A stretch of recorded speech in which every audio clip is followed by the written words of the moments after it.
Morning children. हम बात कर रहे थे विशेषण की। विशेषण यानी कि कौन कैसा, सरल शब्दों में यही कहते आए हैं हम। पहली दूसरी कक्षाओं में कहा जाता है कि भाई कौन कैसा है बताइए, आदमी कैसा है मोटा, फूल कैसा है सुंदर, आसमान कैसा है नीला, घास कैसी है हरी, है ना, आंखें कितनी है दो। तो जब आपसे पूछा जाता है कौन कैसा, तो आपके दिमाग में आता है कि वो शब्द के बारे में बताना है, वो कितने हैं, कैसे दिख रहे हैं, उनका रंग कैसा है, ये सारी बातें। तो कौन कैसे वाले की शब्दों को हम विशेषण कहते हैं। जैसे जैसे कक्षा बढ़ती जा रही है हम विशेषण के विभिन्न रूपों को जानने लगे हैं। विशेषण यानी कि जो किसी संज्ञा या सर्वनाम यानी कि नाम वाले शब्द या नाम की जगह प्रयोग होने वाले शब्द संज्ञा या सर्वनाम के बारे में बताते हैं कि वो कैसे हैं, उनकी विशेषता क्या है, वो विशेषण कहलाते हैं। अब विशेषण जब पढ़ते हैं तो एक शब्द और आता है विशेष्य, जो कि आपका चौथी और पांचवी कक्षाओं में आएगा। पहली दूसरी और तीसरी कक्षा के बच्चों के लिए इतना ज़्यादा महत्व नहीं है विशेष्य का, होता वो भी है लेकिन आपसे पूछा नहीं जाता है। तो यहाँ समझ लीजिए तो भी कि विशेष्य और विशेषण में दोनों में क्या अंतर है और दोनों किस प्रकार एक दूसरे से जुड़े हुए भी हैं। तो यहाँ देख सकते हैं विशेषण और विशेष्य, मैंने दो शब्द लिखे हैं। विशेषण आपको पता है कि एडजेक्टिव जो किसी के बारे में बताते हैं, और विशेष्य क्या होता है। तो परिभाषा मैंने यहाँ दोनों की लिखी है, पहले हम पढ़ लेते हैं। संज्ञा या सर्वनाम की विशेषता बताने वाले शब्द विशेषण कहलाते हैं।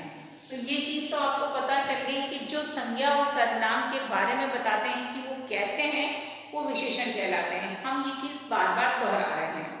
तो विशेषण संज्ञा या सर्वनाम की विशेषता बताने वाले शब्द। अब बात करते हैं विशेष्य। विशेषण जिस शब्द की विशेषता बताते हैं उन्हें विशेष्य कहते हैं। यानी कि हम जब किसी शब्द के बारे में बात करते हैं, किसी चीज़ के बारे में वो कैसी है, तो वो विशेषण शब्द होता है। मैंने कहा राम होशियार बालक है। राम कैसा बालक है? होशियार बालक है। तो वहाँ पर होशियार विशेषण शब्द था। मैंने कहा कक्षा में 4 पंखे हैं। कितने पंखे हैं? 4 पंखे हैं। तो 4 होशियार विशेषण शब्द हैं। लेकिन किसकी विशेषता बता रहे हैं? बालक की विशेषता बता रहे हैं, पंखे की विशेषता बता रहे हैं। तो पंखे और बालक शब्द विशेष्य होंगे। यानी कि विशेष्य का मतलब होता है जिसकी विशेषता बताई जा रही है, जिसके बारे में बात की जा रही है। चलिए एक उदाहरण के माध्यम से स्पष्ट करते हैं। अनुज होशियार बालक है। यहाँ पर कैसा बालक है? अनुज होशियार। तो यहाँ आपने अंडरलाइन कर लिया होशियार को। होशियार शब्द क्या हो गया? विशेषण। तो यहाँ पर हम लिखेंगे कि होशियार शब्द क्या है? विशेषण।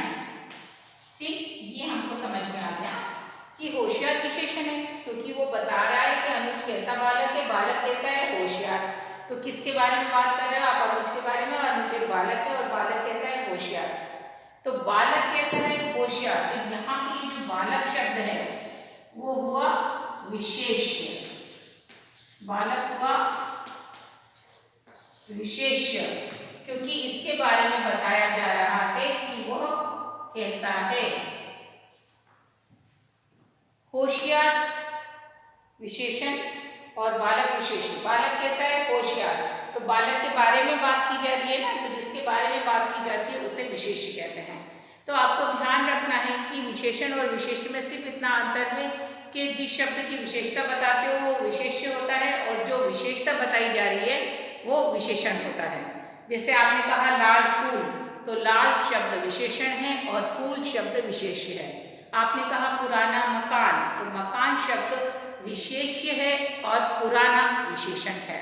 तो इस प्रकार आप विशेषण और विशेष्य में कंफ्यूज नहीं होइएगा। ध्यान रखिएगा कि जिसकी विशेषता बताई जा रही है वो विशेष्य है और जो शब्द विशेषता बता रहे हैं वो विशेषण है।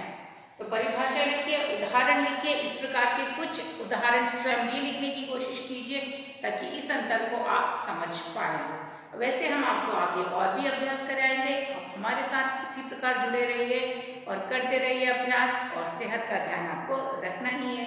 Take care.